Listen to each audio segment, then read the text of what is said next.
All right, Shalom, Kahalayim, Yahweh, Bahashem, Yahweh Shai, Bahashem, Harakakwadash, double honors to the apostles, elders, bishops of Great Millstone who rule well over the flock of Israel. Shalom to you, Lek, Akim, and Akwav, scattered Israelites, Israelite foreigners. I brought this out. This video is edifying. And this is coming attractions of Babylon. Basically, all the things that prove that the Lord, his prophecy concerning the end times was correct. Before he comes back, there's going to be little kindled fires before the big fire. All right, we all know a third world war is coming, according to biblical prophecy. And there's going to be stages set for sedition amongst men, where people are going to turn on the government. And so this topic from a TEDx, the guy's name is Scott Galloway, how the U.S. is destroying young people's future. I'm just going to play a little excerpt of this and watch it and then comment on it. And then that's it. How can we be this stupid? All right, this all adds up to a bunch of graphs all headed up into the right. And what are they? What's the first one?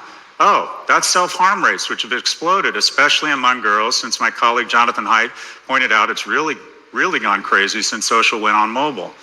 What's the next one? Teens with depression. The next one, men and women not having sex.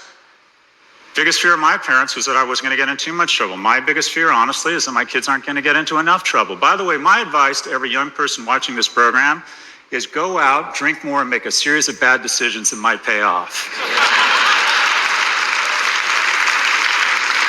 Next graph, cumulative gun deaths. You're more likely to be shot in the United States if you're a toddler or an infant than a cop. Next graph, obesity, way up. By the way, the industrial food complex wants to addict you to shitty, fatty food so they can hand you over to the industrial diabetes complex. We should not romanticize obesity. You're not finding your fucking truth. You're finding diabetes. Overdose deaths, way up. Deaths of despair. When I was in high school, it was drunk driving. Now it's kids killing themselves. Young people don't want to have kids anymore. 2/3 of people aged 30 to 34 able-bodied used to decide to have at least one child. It's been cut in half. It's now less than a third, 27%. As a result, people over the age of 60 in the US, pretty happy. People under the age of 30, not so much. Some of the lowest in the free world. All right, so that's basically it. And everybody agrees on the comment board. And he initially talked about how money people in but around the age of 30s is making less than their parents around the same age for the first time in American history. And so this place is pretty much wrapping up the stages of America. We at the end. The stage is already set for Third World War destruction to come in because it's already a miserable existence as it is right now statistically, as you can see. All right, so Jeremiah 49:7 says concerning Edom, and the nation Edom is the Bible dictionary says people for great future judgment, upon whom fall a great future judgment. And basically, you don't want to be Edomite. And so the Edomites are a nation of people who the Most High chose to put all of this hell on and destroy in these end times. Yeah, they're ruling right now. But as the saying goes, your rule on the top is short like leprechaun.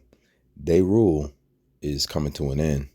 So as you can see, concerning Edom, thus saith the Lord of hosts, is wisdom no more in Teman? Is counsel perished from the prudent? Is their wisdom vanished? The Most High is mocking you in these words through his prophet.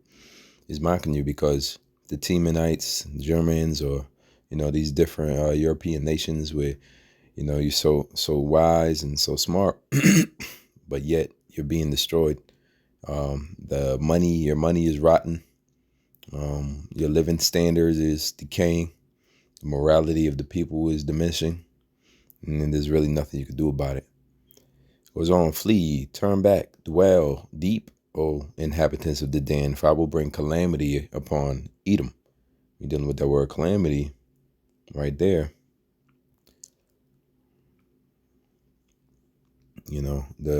I'll just go to the blue letter says disaster. The NLT, disaster for calamity. And it says, I will punish you, where it says, I will visit him. So the Most High is definitely going to punish the Edomites. All right. But if gatherers come to thee, would they not leave some gleaning grapes? Look up gleaning if you don't know what that's about. If thieves by night, they will destroy till they have enough. But I have made Esau bare. So the difference between what thieves and gleaners do is they only take what they need. Well, Esau, the Most High, is going to leave Esau bare with nothing. It says, I have covered his secret places, and he shall not be able to hide himself. And that goes into the end times when Yahushua returns, because the scripture says the mighty man and the rich man shall cry into the rocks, fall on me and hide me from him that sitteth on the throne. It says his seed is spoiled, and his brethren and his neighbors, and he is not. His seed is spoiled. And we were just reading, or the video is a reference to how Esau's young people, the U.S. is destroying young people's future. That's the topic of his video. So there's a spoiling of the young people, and ultimately, his brother and his neighbors, and he is not. Ultimately, it's talking about completely being withered away and wasted away as a nation in the scriptures. And Obadiah talks about Esau being fully wiped off the earth. So the only nation that is going to be taken out completely. Leave thy fatherless children, and I will preserve them alive. I let thy widows trust in me. But thus saith the Lord, behold, they whose judgment was not to drink of the cup have it surely drunken. That's Israel. That's his favorite people. Us. Art thou he that shall altogether go unpunished? Thou shalt not go unpunished, but thou shalt surely drink of it, for I have sworn by myself, saith the Lord, that Basra, this is a key indicator, that's talking about Edom, shall be a desolation, a reproach, a waste, and a curse. And all the cities thereof shall be perpetual wastes. All right, so the Most High definitely going to destroy and sabotage all the plans of the elites of Edom and just destroy them completely as a nation. Lamentations 4 and 21. Rejoice and be glad, O daughter of Edom, that dwelleth in the land of Uz. The cup also shall pass through unto thee. So this whole idea that the cup just don't pass, that Esau can't drink of the cup. Remember, they were the Romans. They were the Greeks. Both of their previous empires fell. Right? Yeah, we in the time of the last leg, or the 10 toes, and the Nebuchadnezzar's dream statue. But remember, the torso and the legs were Rome, ancient Rome. The feet today are NATO and EU, and the torso was Greece. And so Esau been ruling. He came into power during the reign of Alexander the Great and his 4 generals that preceded him. That's when the wickedness spread throughout the earth and flourished. So the idea that the cup won't be passed through unto them is historically inaccurate. We all know that, biblically speaking, the Israelites are the only people who are fit to receive everlasting kingdom, the kingdom with no end, uninterrupted rulership, eternal ageless kingdom, which is the kingdom of heaven on earth. It says, thou shalt be drunken, and thou shalt make thyself naked. And the naked goes into exposure. When somebody's exposed, that means their lies, their deceit gets uncovered. Who they really are is being uncovered. As you can see, the young people is just uninterested in America anymore. They just uninterested in pretending like this place is just, like heaven, when it's really just hell, masquerading as heaven. But that's the lies of and the deceit of media and indoctrination starting to wear off. It says, the punishment of thine iniquity is accomplished, O daughter of Zion. So iniquity is a reason why we being punished, but it was accomplished, meaning it's done now. It's finished. You went through your captivity. We served our sentence, and our sentence is up. O daughter of Zion, that's the Israelites. He will no more carry thee away captive into captivity. right? So Esau can't do that anymore. Enslave us again once the Most High has accomplished our punishment. He will visit thine iniquity, O daughter of Edom. He will discover thy sin. So now it's Edom's turn to get judged. As we can see, his power and his stronghold is starting to collapse. It's starting to become infiltrated. The man talks about how TikTok, just an app, is programming the younger generation of Americans to pretty much hate America. Only by truths, of course, but the lie can't be kept up because social media is starting to take its toll on the young generation, and true exposing, helping expose what this place really is and who these people Esau Edom really are. So biblical prophecy unfolding in real time. Malachi 1:4, whereas Edom saith, we are impoverished, but we will return and build the desolate places. Thus saith the Lord of hosts. They shall build, but I will throw down, and they shall call them the border of wickedness. That's what Esau is known as now, especially by the believers, his prophets. We've been given, entitled to the vision that speaketh, which is concerning prophecy, which predates America, but exposes fully what this place will be. It will be a place of our bondage, spiritual Egypt in Sodom, if you will. And it'll be the place of, it'll be a grave, right, in a valley of a shadow of death unto the Lord's people. However, it won't be sustained, so it'll have to fall.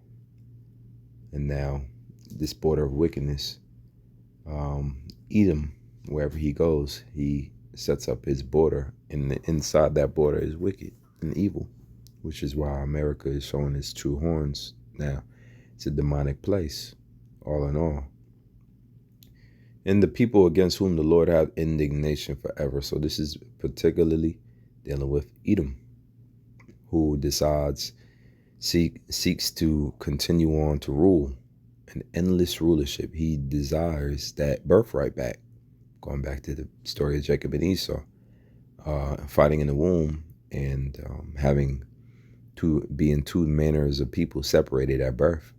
The descendants of the Edomites being the so-called white man today, Caucasian, descendants of Jacob being the so-called Negroes, Latinos, Native Americans, the true biblical Israelites. We have different mannerisms.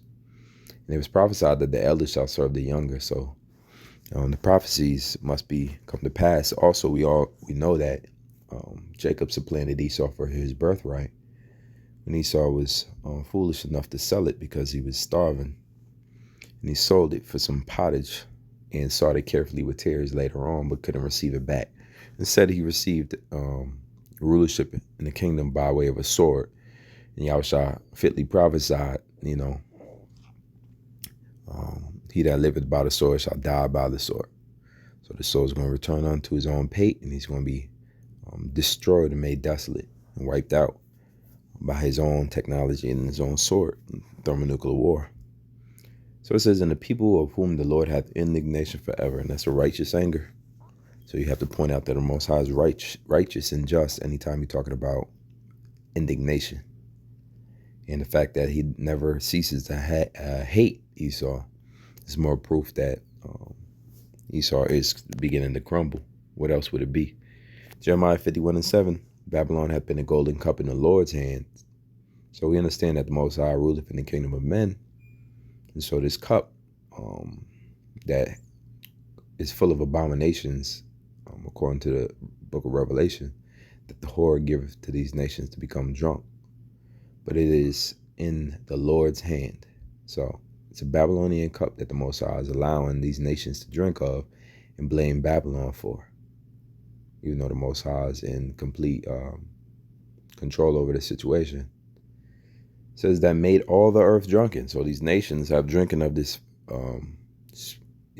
figurative cup. And to drink down to the dregs of it makes you drunk. And so when you received the ideals and the morals and the way of life that America provides with the nations that it does business with, you essentially become drunken by her philosophies. Now you think murder is okay. In order to snatch up land, you'll murder unjustly. You think pride is okay. You think evil and wickedness is okay. You don't fear power hiding Esau. You think, the sword, living by the sword is okay. It goes on. The nations have drunken of her wine. Therefore, the nations are mad.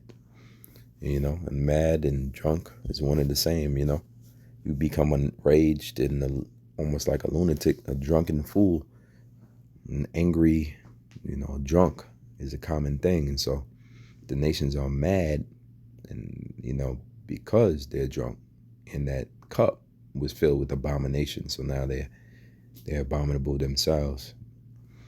But they turn their anger at the whore. It says, Babylon is suddenly fallen and destroyed. How for her take balm for her pain, if so she may be healed? We would have healed Babylon, but she's not healed. Forsake her and let us go, everyone into his own country. For her judgment reacheth unto heaven. It is lifted up even to the skies. So the Most High has done these things and caused Babylon, America, to be unliked and disliked by many nations around her, who's drank and have fornicated with her and lied with her, become drunk with her, and become like her until the point in which they have to now destroy her because of they're mad. So it goes on, the Lord hath brought forth our righteousness. Come, let us declare in Zion the work of the Lord of our power. Make bright their arrows, gather the shields. The Lord hath raised up the spirit of the kings of the Medes. These are Russians. For his device is against Babylon. You know that the device is his sword. All right, and their swords, they had a whole arms race, a nuclear arms race, dating back to World War II, and that technology that came from that era.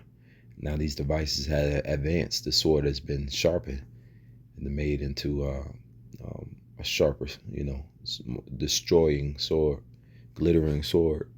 And so Babylon is now in the sights, right, and the marks of the kings of the Medes, whose spirit has been raised up. And this Lord, that links up with Ezekiel 38, where the Lord said, I will put hooks in thy jaws and turn you back. Turn you back into who? Into that great super world power that Russia once was during the Soviet era. Formidable enemy of America.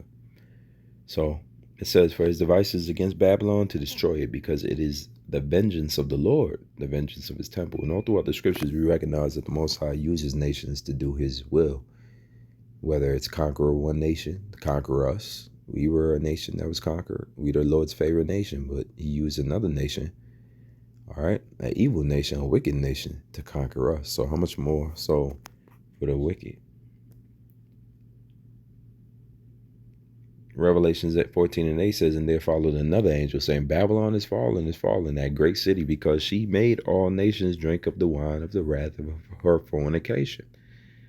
So now we understand and simply see that the nations who are closest to Babylon, who slept with the whore, who laid down with her and got drunk with her and drank from her cup, who became somewhat symbols of America outside of America, international American replicas, if you will. These places will turn their anger and shoot arrows against America and destroy it. Revelation 18:9, last scripture, and the kings of the earth who have committed fornication and lived deliciously with her shall bewail her and lament for her when they shall see the smoke of her burning. Why is she burning? Because she's been lit fire on. She's been destroyed. She's been shot at with those arrows that came from the Medes. It says, standing afar off for the fear of her torment. Alas, alas, that great city Babylon, that mighty city, for in 1 hour is thy judgment come. And that's how quick a nuclear destruction takes to destroy from east to the west of America. It'll take minutes and minutes and minutes for the arrows to reach, right? good half hour, 20 to 30 minutes for the arrows to reach America. And then they just detonate, consuming in a fiery tempest every living and inanimate and animate being and object in its way, just consuming it with fire. I brought this out. This video was edifying. Till next time, shalom.